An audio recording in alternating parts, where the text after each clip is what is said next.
मुश्किल तरीन हालात में बहुत सोच समझ के बोलना अब हम लोगों की जिम्मेदारी भी हो गई।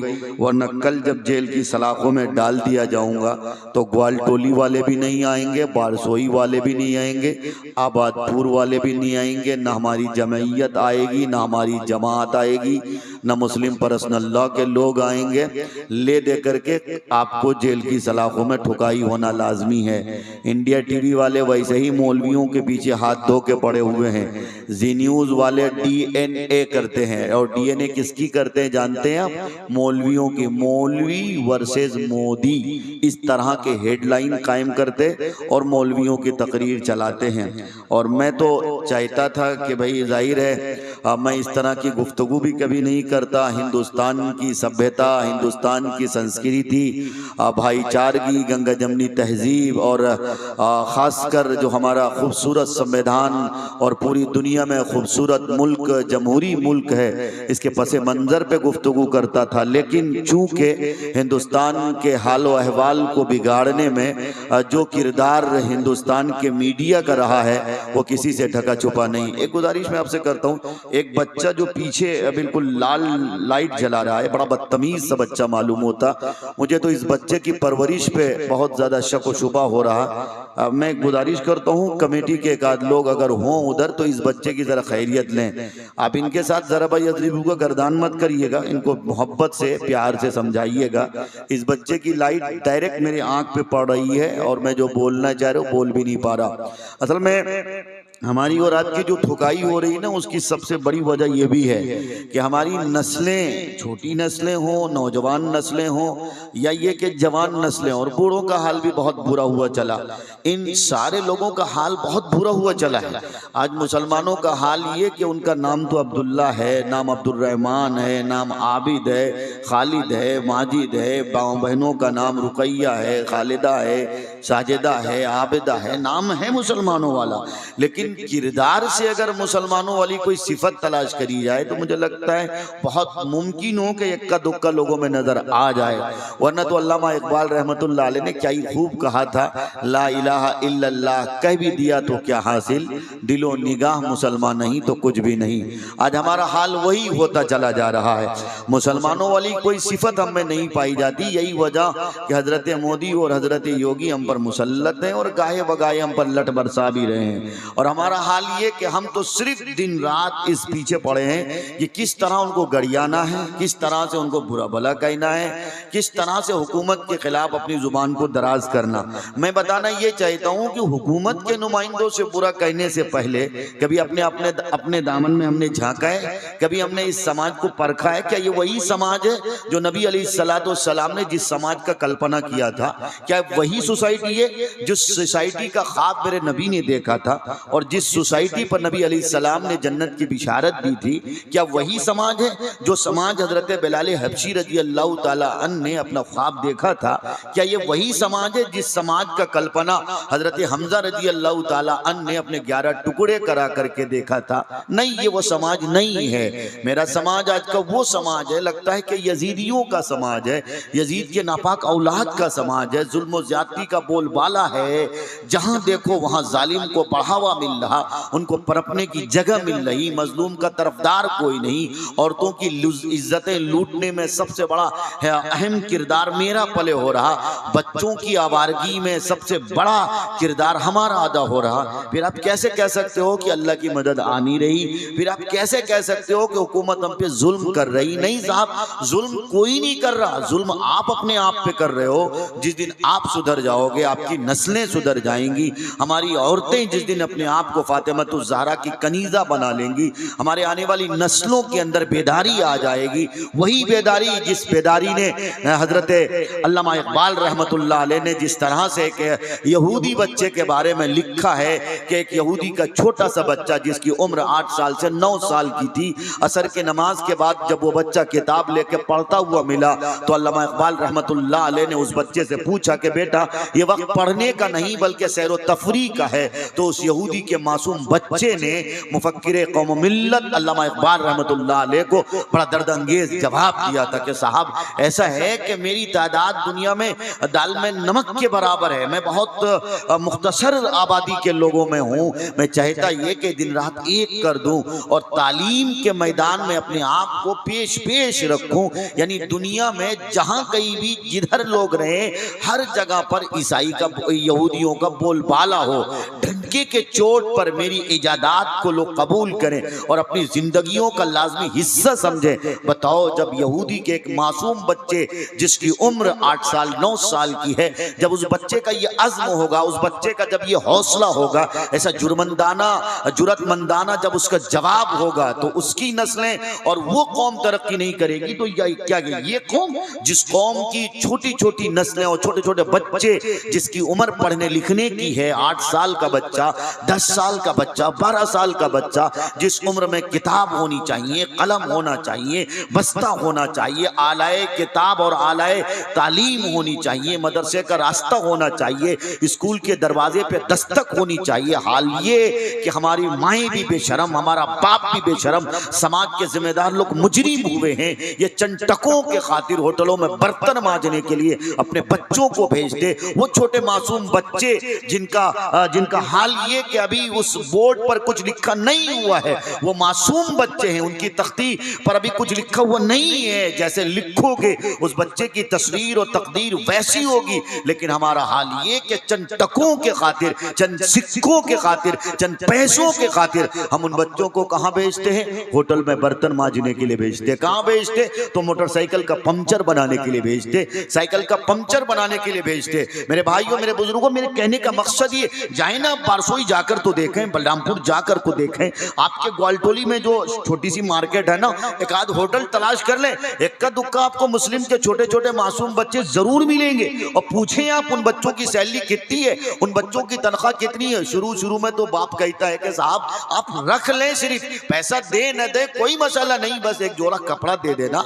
हो सके तो कभी मिठाई के डब्बे तोहफे के तौर पे भिजवा देना।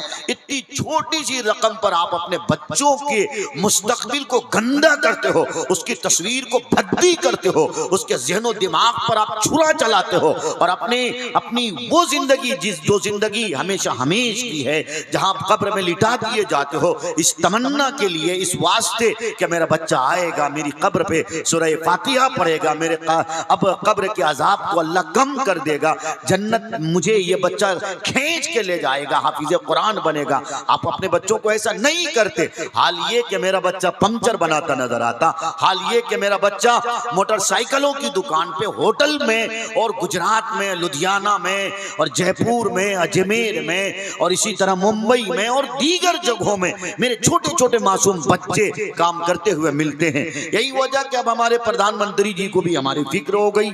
उनका भी क्या कहना, उन्होंने तो बाकायदा बयान दे दिया ना, वो तो बयान दे दिए।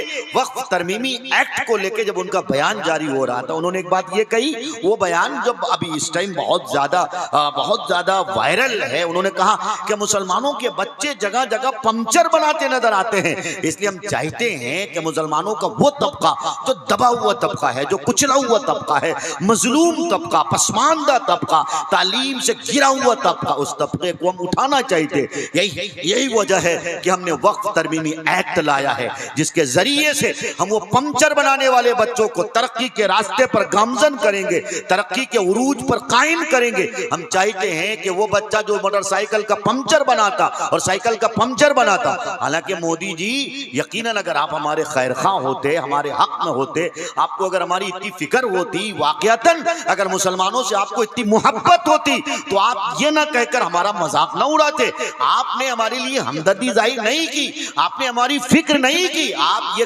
कहकर आप ये बताना चाहते हैं कि मुस्लिम कौम का हाल ये कि उनके बच्चे सिर्फ पंचर बना बनाते हैं। मुस्लिम कौम का हाल ये कि वो कौम जो कौम दुनिया को दिशा निर्देश दिखाने के लिए आई थी, वो कौम जो दुनिया को ताबनाकी के रास्ते बताने आई थी, वो कौम जो दुनिया को गुलामी के जंजीर से निकालकर हुकूमत की कुर्सी पर बैठाने आई थी, वो कौम जो दुनिया में आका बनकर आई थी, आज उस कौम का हाल ये कि उस कौम के बच्चे पंचर बनाते हैं, होटलों में बर्तन मांजते हैं। मोदी जी, अगर आप हमारे खैरखा होते, अगर आप हमारे हक में बेहतर सोचते, अगर आपको मेरी फिक्र सताती, इस कौम की गुर्बत की फिक्र सताती, इफलास की फिक्र सताती, तालीमी पसमानदगी का शिकार इस कौम की अगर सताती, तो आप सीमांचल के हक में कोई अच्छी यूनिवर्सिटी तोहफे में देते, कोई अच्छा कॉलेज दे देते।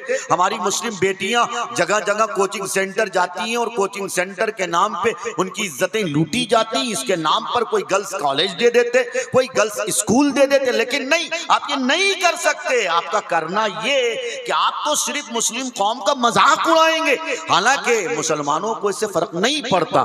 मुसलमानों का हाल ये कि हम कल भी पंचर बनाते थे, आज भी बनाते हैं और मुमकिन हो कि कल भी बनाएंगे। मैं बताना ये चाहता हूं, नहीं सुधरोगे ना तो मार मार के सुधारे जाओगे, इतने मारे जाओगे, इतने मारे जाओगे कि खुदा की कसम तुम्हारे भेजे बाहर को आ जाएंगे। इसलिए जरूरत इस बात की है, सबसे पहले अहद करें, अज़्म करें कि इंशाअल्लाह अपने हालात को हम खुद अपने हाथ से बेहतर करेंगे। बोलो, करोगे इंशाअल्लाह? अज़्म करते हो इंशाअल्लाह? हौसला करते हो इंशाअल्लाह? मेरे वो नौनिहाल छोटे छोटे मासूम बच्चे, जिस उम्र में बच्चों को मदरसा भेजना चाहिए, मकतब भेजना चाहिए, कोचिंग सेंटर भेजना चाहिए, स्कूल भेजना चाहिए, उस उम्र में हम अपने बच्चों को नहीं भेजते। ये खूसट बुढ़ा बाप बेशरम, माँ बेशरम, इस समाज के जिम्मेदार बेशरम, सिर्फ चंद टकों के खातिर, चंद पैसों के खातिर, चंद सिक्कों के खातिर अपने बच्चों के मुस्तकबिल को, अपने बच्चों के भविष्य को काला बनाते हैं, धब्बादार बनाते हैं, बेदाग नहीं बनाते। मैं उन सारे लोगों से एक जिम्मेदाराना गुजारिश करता हूँ, अपील करता हूँ कि खुदारा जागिए, अपने बच्चों को पढ़ाइए। अगर अल्लामा इकबाल को यहूदी का छोटा सा मासूम बच्चा ये जवाब दे सकता, तो इसका मतलब ये कि वो कौम आज तालीम के मैदान में बहुत आगे जा चुकी। यही वजह कि अक़वाम मुत्तहिदा का अगर कोई फैसला आता, जस्टिस अगर कोई होता, तो वो जस्टिस यहूदी का जस्टिस हुआ करता, वही जस्टिफाई करता है। यही वजह क्या आज जितने कवानीन अक़वाम मुत्तहिदा में जाते हैं, वो सारे कवानीन का जस्टिस कौन हुआ करता है? वही यहूदी का कोई ना कोई जज होता है जो जजमेंट देता है। मेरे भाइयों, मेरे बुजुर्गों, वो कौम यकीनन पूरी दुनिया में आज भी दाल में नमक के बराबर है। बहुत मुख्तसर सी आबादी, यहूदी का छोटा सा मुल्क इजराइल, जिसकी आबादी अगर बात करी जाए तो बमुश्किल 70 लाख से 75 लाख है। लेकिन बताओ, क्या 70 लाख से 75 लाख आबादी वाला मुल्क मुसलमान के 57 ममालिक के दांत नहीं खट्टे किए क्या? बताओ, सऊदी अरब क्या आज उसके सामने झुकने पर मजबूर नहीं हुआ क्या? बोलो, उसके सामने इराक, ईरान, तुर्की, इसी तरह से कुवैत, इसी तरह दुबई, इसी तरह से अल जजीरा, सारे के सारे मुस्लिम ममालिक घुटने टेकने पर मजबूर हुआ कि नहीं हुआ?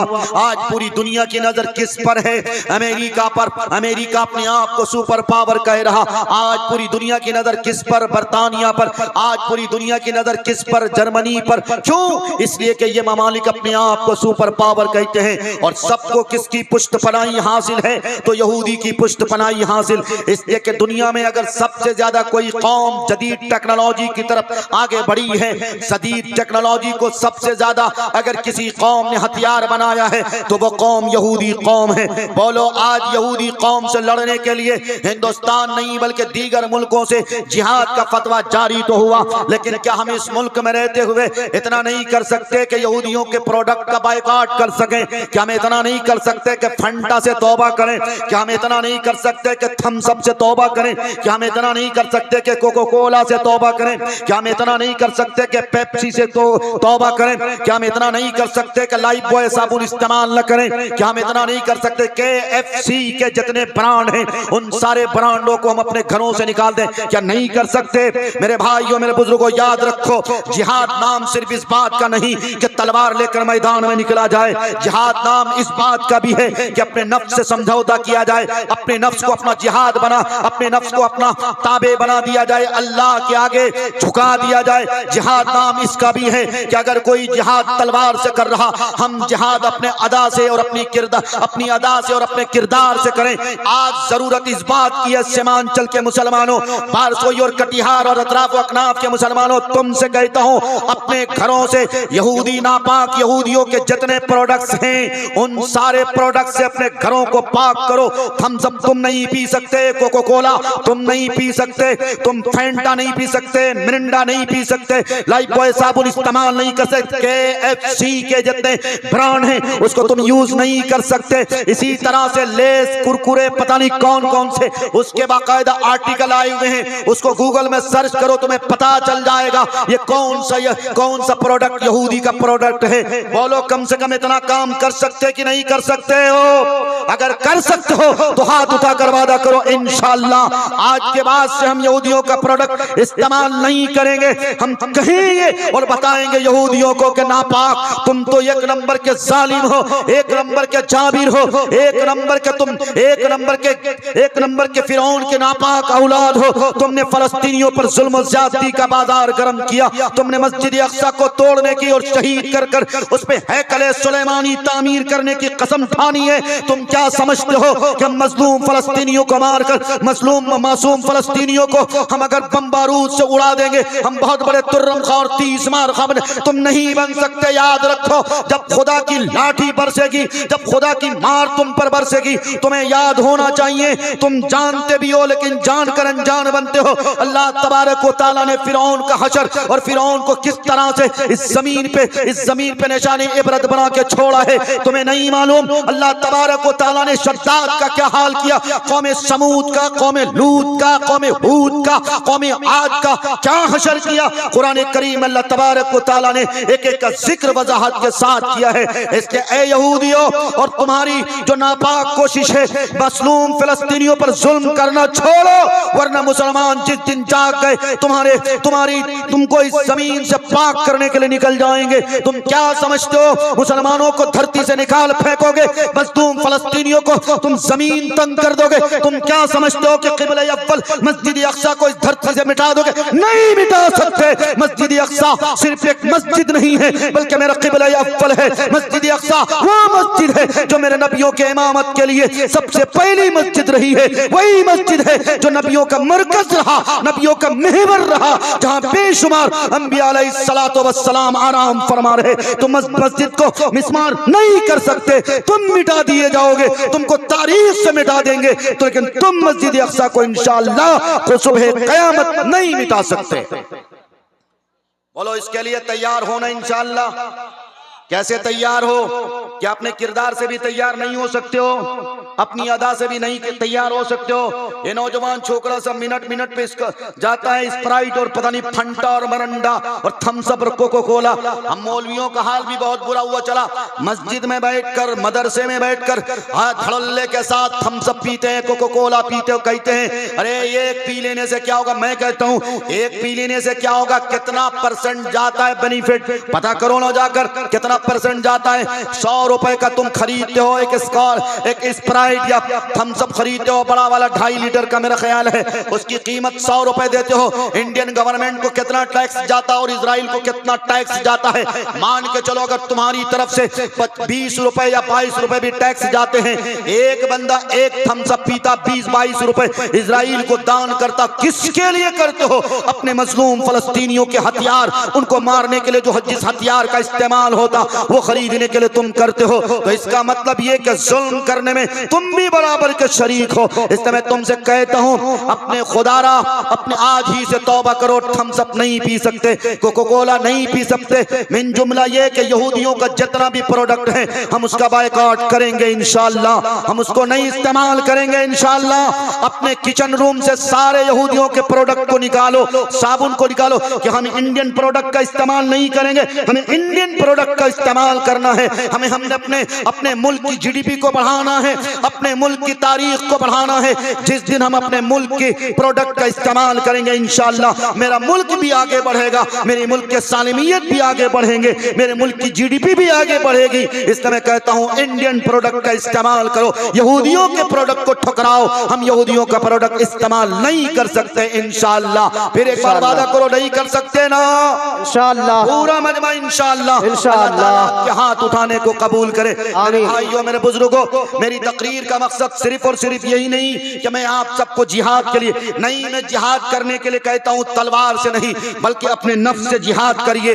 जिस दिन आप सबसे पहला काम यही करोगे, अपने नफ्स से जिहाद कर लोगे, यानी अपने नफ्स को अल्लाह के ताबे चलाने पर मजबूर कर दोगे। अपने दिल से कहोगे तेरी ख्वाहिश, तेरी रज़ा जो होगी उस पर नहीं चल सकते, बल्कि अल्लाह की जो रज़ा होगी, अल्लाह का जो फरमान होगा, अल्लाह का जो हुक्म होगा, तुझे उसके मुताबिक चलना। तो इंशाअल्लाह सबसे बड़ा जिहाद हम हिंदुस्तान में रहकर यही कर सकते हैं। तो इंशाअल्लाह अपने नफ्स का जिहाद करेंगे, इंशाअल्लाह अपने का जिहाद करेंगे इंशाअल्लाह। अल्लाह ताला आप सबको कबूल करे। मेरे भाइयों, मेरे बुजुर्गों, आप सबको अच्छी तरह जानकारी है कि मेरा मुल्क, मुल्क भारत, मुल्क हिंदुस्तान बहुत खूबसूरत मुल्क है, बहुत खूबसूरत मुल्क है। जितने जमहूरी ममालिक पूरी दुनिया में है, सबसे बड़ा जमहूरी मुल्क हिंदुस्तान है। इससे बड़ा जमहूरी मुल्क और कोई नहीं। और खासकर जब से ये मुल्क आजाद हुआ, आजादी की गोल्डन जुबली मनाई गई और बाबा साहब भीमराव अंबेडकर ने एक खूबसूरत तोहफा इस हिंदुस्तान को संविधान की शक्ल में दिया। वो संविधान, जिस संविधान में हर मजहब को मजहब के आईन के मुताबिक आजादी दी गई, इसमें तफरीक नहीं की गई कि मुसलमानों की शरीयत के साथ छेड़छाड़ की जाए। इसमें इस बात की गुंजाइश नहीं की गई कि सिखों को उसके मजहब के आईन के मुताबिक आजादी छीन ली जाए। इसमें इस बात की गुंजाइश नहीं रखी गई कि सिखों को, यहूदियों को और दीगर कौमों को उसके शरीयत के मुताबिक जिंदगी गुजारने न दिया जाए। अगर ये बात होती, अगर इस बात की परमिशन देते, तो यकीनन हमारे अस्लाफ, हमारे अकाबिर फिर उस वक्त इस मुल्क को गले से न लगाते। इस हिंदुस्तान के तिरंगे की सलामत के लिए और इस हिंदुस्तान में तिरंगे को बाकी रखने के लिए हमारे उलमा ने अगर जो कुर्बानी पेश की है, इसका मतलब साफ है कि हम इस मुल्क से भी मोहब्बत करते हैं, इस मुल्क के गंगा जमनी तहजीब से भी हम मोहब्बत करते हैं। आज क्या समझती है हुकूमत? हुकूमत ये समझती है कि हम मुसलमानों पर यह कानून लाकर मुसलमानों को कमजोर कर देंगे। क्या समझती है हुकूमत कि हम मुसलमानों को हिंदुओं से लड़वा देंगे? नहीं लड़वा सकते। हम मुसलमान हमेशा मोहब्बत के भूखे थे और मोहब्बत के भूखे हैं। हम हमेशा मोहब्बत के भूखे रहते हैं। हमने हमेशा मजलूमों को गले लगाया है। हमने इस बात पर भेदभाव कभी नहीं किया कि कौन हिंदू है, कौन सिख और कौन ईसाई है। क्यों? इसलिए कि हमारे नबी हजरत मोहम्मद मुस्तफ़ा सल्लल्लाहु अलैहि वसल्लम ने हमें इस बात की तालीम दी कि तुझे तेरा पड़ोसी का हक है, पड़ोसी के साथ हुस्न सलूक करना तेरी जिम्मेदारी है। हमने यहूदियों के भी हुस्न सलूक, यहूदियों के साथ भी हुस्न सलूक का मामला और बर्ताव किया है। हम हिंदू भाइयों के साथ किए थे और कर रहे हैं और आइंदा कल करते रहेंगे। याद रखो मुसलमानों, मुर्शिदाबाद में जो ये दंगा हुआ है उसमें हमारी भी बहुत सारी गलतियां हैं। हुकूमत तो चाहती ही थी पहले इसे कि इस किसी तरह से इस वक्फ तरमीमी एक्ट को हिंदू वर्सेस मुसलमान बना दिया जाए। हमारे कुछ नादान नौजवान हैं जो सिर्फ सड़कों में उल्लड़बाजी करते हैं, रोड और सड़कों को जाम कर देते हैं, मिशन को नहीं समझते हैं, मिशन को नहीं समझते। मैं आप सबसे कहता हूं, आप जब भी एहतजाज के लिए सड़कों पे निकलना, आप जब भी अपने उलमा की आवाज पर लब्बैक कहना, इस बात का आपको ख्याल रखना है। हम किसी हिंदू भाई को तकलीफ नहीं दे सकते, हम किसी सिख भाई को तकलीफ नहीं दे सकते, हम किसी अपने पड़ोसी मुल्क के भाइयों को तकलीफ नहीं दे सकते, बल्कि हम अपने हक और हुकूक की लड़ाई संविधान और आईन के मुताबिक लड़ते हैं और लड़ते रहेंगे। क्या आपको सुप्रीम कोर्ट से इस बात की परमिशन नहीं दी गई? सुप्रीम कोर्ट ने तो वक्फ बाय यूजर पर अल्हम्दुलिल्लाह कितना अच्छा फैसला दिया। हालांकि फैसला भी मुकम्मल नहीं आया, लेकिन तुम देखना इंशाअल्लाह हम जीतेंगे। क्यों? इसलिए कि हम संविधान के रक्षा करने के लिए आगे बढ़े हैं। हम बाबा साहब भीमराव अंबेडकर ने जो ख्वाब देखा था, हर मजहब को मजहब के आईन के मुताबिक आजादी वाला ख्वाब, हम उस ख्वाब के लिए लड़ रहे हैं। हम फतह होकर रहेंगे, हम जीतेंगे। ये लड़ाई हिंदू वर्सेस मुसलमान की नहीं है। कुछ फिस्ताई ताकत ये चाहती है कि इस लड़ाई को हिंदू वर्सेस मुसलमान कर दिया जाए। नहीं नहीं मेरे हिंदू भाइयों, हम आपके खिलाफ न कल थे, न आज है, न कल रहेंगे, बल्कि हमारी लड़ाई तो सिर्फ इस बात की है कि हमारे वक्फ कानून पर, यानी वो वक्फ की प्रॉपर्टी जो हमारे हमारे पुरखों ने, जो हमारे बड़ों ने, हमारे जद्दे अमजदों ने अल्लाह के नाम पर वक्फ किया था, अल्लाह की जो मिल्कियत है, तुम इस मिल्कियत को अगर मुसलमानों से छीनना चाहते तुम नहीं छीन सकते। इसके लिए चाहे हमें लड़ाई लड़ने पड़े हम उसके लिए तैयार हैं, लेकिन तुम इस वक्त तरमीमी एक्ट को मुसलमानों पर नाफिज नहीं कर सकते, मुसलमानों पर जबरदस्ती नहीं थोप सकते। मुस्लिम पर्सनल लॉ के हजरात अकाबिर ने, जमीयत उलमाए हिंद के हजरात अकाबिर ने, हमारे मुस्लिम कायद और रहबर और लीडरान ने, और खासकर मैं तुमसे कहता हूँ बैरिस्टर असदुद्दीन अवैसी के लिए दुआ करो, अल्लाह इस भाई, इस मर्द मुजाहिद, इस मर्द कलंदर को सलामत रखे। किस तरह से सुप्रीम कोर्ट में बैठकर ये अल्लाह का बंदा, ये शेर, ये मर्द कलंदर, ये दुर्वेश किस तरह से जज के सामने बैठा है, सारे वकीलों से बात कर रहा और उस पर पॉइंट टू पॉइंट गुफ्तगू कर रहा। इसका मतलब साफ है कि हमारे बड़े हमारे लिए खड़े हैं, हम इंशाअल्लाह उनके शाना बशाना खड़े रहेंगे। बोलो खड़े रहोगे कि नहीं रहोगे? नारे तकबीर, नारे तकबीर। हजरत मौलाना मारूफ राही साहब जिंदाबाद।